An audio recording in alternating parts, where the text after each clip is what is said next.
local funds naman ni siya, wala tayong utang. Makita ninyo kung limpyo ang bidding o walay hawsyaw. From 32 million ang budget, agency estimate, ang lowest bidder ang 21 million lang. So nakasave tag 11 million. Action! Balita!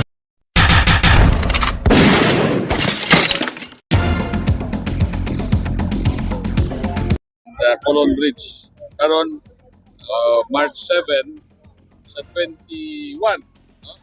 Marso this year, after na pong inagurahan ang pinakataas ka bridge sa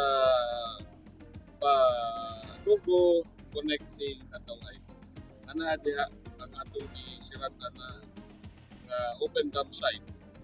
But now it will be a 3-part. Ako na pasugaan para hindi lang pantawan na natuon sa tao, hindi na recreational leisure area. Another part nasa Kandaw ay Balugo area. So, pasalamat ta sa mga taxpayers nga muoy gagasto ni bridge kay local funds naman ni siya, wala tayong utang. Makita ninyo kung limpyo ang bidding o walay hawsyaw. From 32 million ang budget, agency estimate, ang lowest bidder ang 21 million lang. So nakasave tag 11 million. Mupo na sa ubang mga bridges. 3 other bridges sa ato nang nahuman. We are waiting for the last bridge na ibutang nato diha sa Tacloban to Angatan or Kabuk-Tubig. Kana karon for 3 or 4 months na dito nakuha na. I want to know what para sa cabinet sa City Council wala pa na nato gilihok. Urgent na kaya source of funds ana itong atong savings sa disaster fund, including the 15 million budget nga atong gigahin and approved na po sa city disaster sa city executive committee sa CDC, City Development Council, para maprotektahan ang shoreline sa Banilan sa Pantayan. Una siya itong gihulat o pipila ka area sa Panica River ang kinalan og improvement, rehabilitation of river control dikes. Una 97 million atong savings. Sad to say, wala pa na gilihok sa atong City Council despite my request 3 or 4 months ago.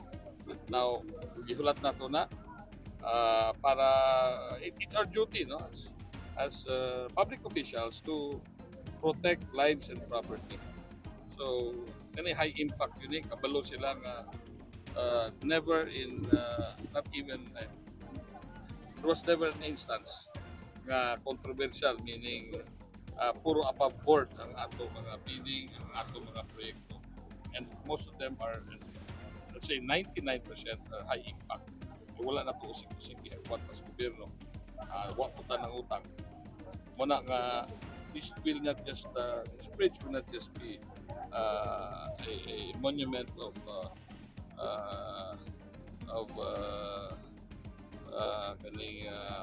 traffic control measure or traffic decongestion, but it is a way of helping our students, our workers, it will cut short the time travel from here up to our hospital, our city hall. Daghang ayuhan nga mahimo ang usa ka taytayan nga concrete bridge nga maagian sa mga 4 wheels, tawo og 4 wheels. Muna nga I'll see you on 21st of March for the bridge that we will be inaugurating. By then, maagian na gyud kung 4 wheels na po. Tapad na sa atong open dam site na kaniya ito makaroon limpyo na o himuon na natong 3-part or or recreational area. Aksyon Balita! Walay pugong-pugong mubulgar sa kamatuuran sa kanginan.